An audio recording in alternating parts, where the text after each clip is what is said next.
Staughton, you and Alice have visited Nicaragua a number of times, and you were actually working and very closely involved in the community in El Bonete.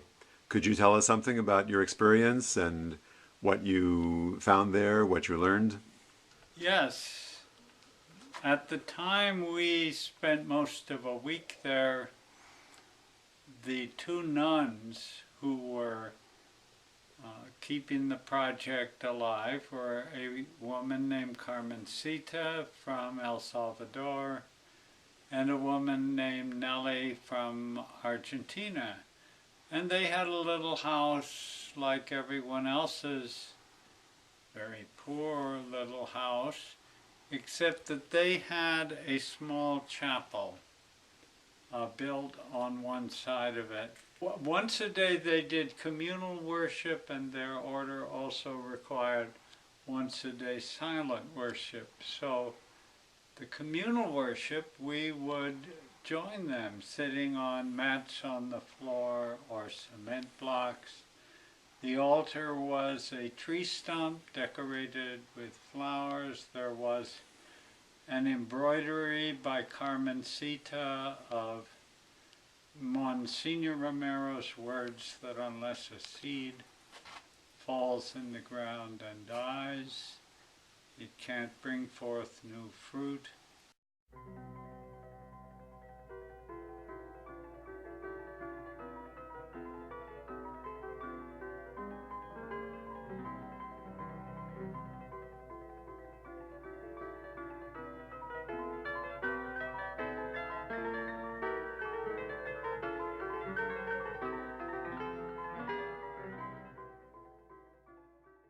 Since we knew very little Spanish and they knew very little English, we would sing to each other.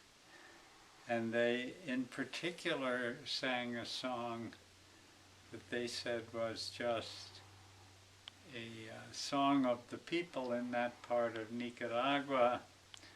When a group of brothers approaches the altar, the smile of God is there. Cuando en grupo de hermanos acerca del altar, la sonrisa de Dios ahí está. Hoy venimos, Señor, a alabarte y adorar. Muchas gracias por tanta bondad. Hoy venimos, Señor, a alabarte y adorar. Muchas gracias por tanta bondad. I remember it being a desperately poor place, and Nellie working with some, it was a, Making the tamales. making the cheese is what I remember, working it by hand on a stone and singing, in this place of destitution, singing, Thank you so much for so your many abundance.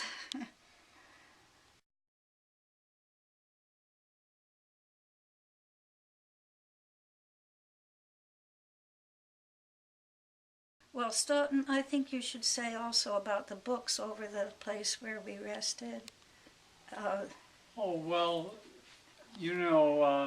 there is this expression, the preferential option for the poor. And it was terribly hot in El Bonete. It hadn't really rained for a year.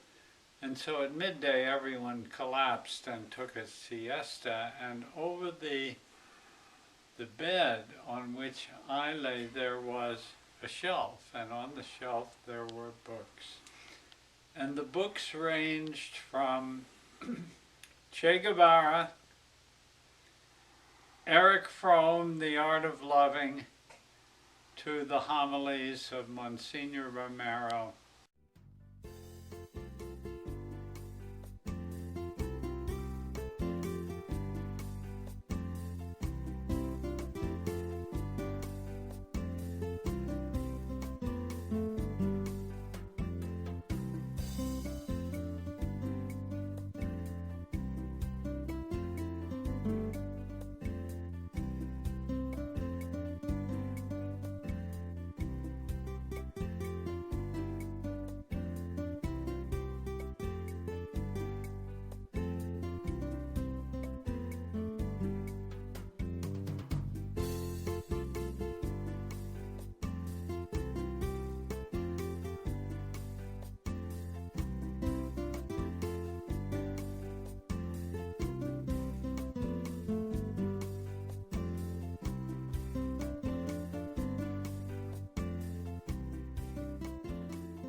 and I had the feeling. And hoy de donde no hay doctor. Oh, and 3 copies of Donde hay no doctor, where there is no doctor, because in addition to being a spiritual presence in El Bonete, the 2 sisters were accomplished midwives and needed all the help they could get in discerning what medical problems people brought to them. And so I was just flooded with the feeling, I found it. This is the preferential option for the poor. And it meant a great deal. You did some manual work there, Staughton, I believe? I tried, because every house had the assignment of digging a trench for a water pipe. Because, as you remember, Joe, at the time, they got their water from 2 wells. And so the big project was to dig water pipe, and every house had to dig a little, but the people of El Bonete didn't think very much of my digging. They said I was facing the wrong way, or I forget. Alice, on the other hand, became a village heroine within a matter of days, because she got the ancient sewing machines in the little village running, and she did various miraculous reconstruction of very battered clothing to make new garments. And so I think when you came to get us at the end of the week, they would have said, well, yeah, you can have Staughton, but we'd like to keep Alice a little while. Those were very old treadle sewing machines, not electric machines. But when I was 5 years old, I learned how to operate a treadle machine. So you shared that knowledge, that Yes, ability with them? yes, because I learned it when I was a child.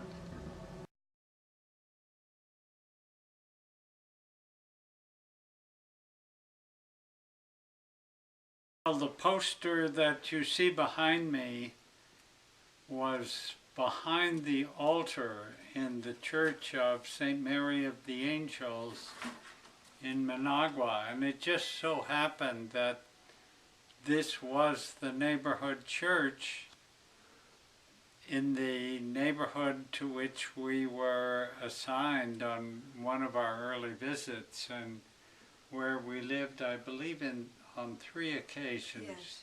3 visits. And this church is a Franciscan church. There is a wrought iron statue of the wolf that St. Francis befriended outside, and then inside, all around the walls are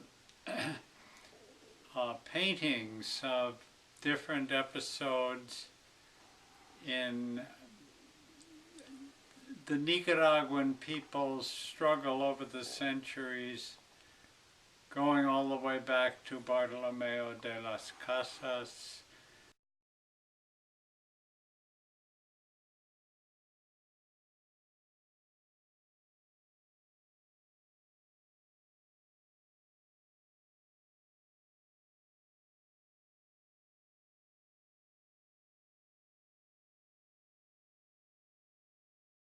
And behind the altar, the poster that you see behind me with themes of the cross and campesinos, and an effort to show in a picture the spirit of the preferential option for the poor. And the priest at St. Mary's during all our visits was a wonderful man named Uriel Molina, who told us about the struggle, how during the period before the seizure of power, Catholic churches were about the only places one could meet.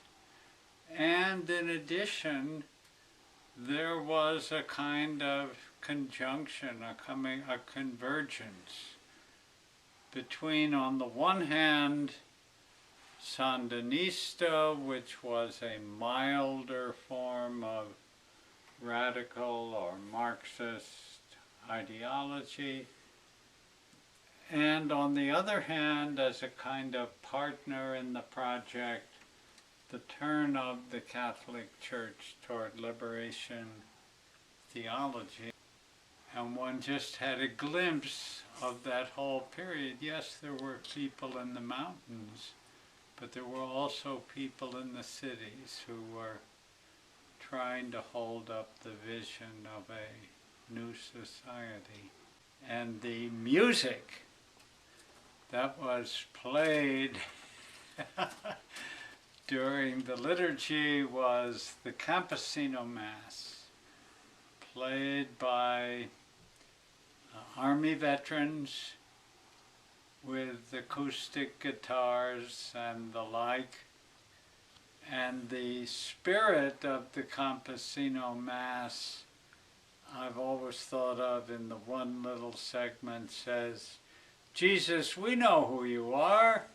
You've stood in line with us at the end of a hard day's work week, a hard week's work, sweaty and dirty like the rest of us. And how we've enjoyed crossing the street with you to get a snow cone after we got paid." And little children more freely in Nicaragua than in an uptight North American church would be wandering over the steps near the altar. And after playing the Campesina Mass and singing "We Shall Overcome" in English and Spanish, people took communion.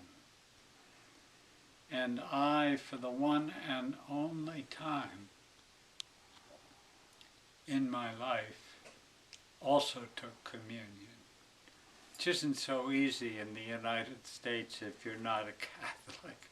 But that was not Father Uriel's attitude. So this poster, that church, that man, I think, symbolize for us Nicaragua, Nicaraguita.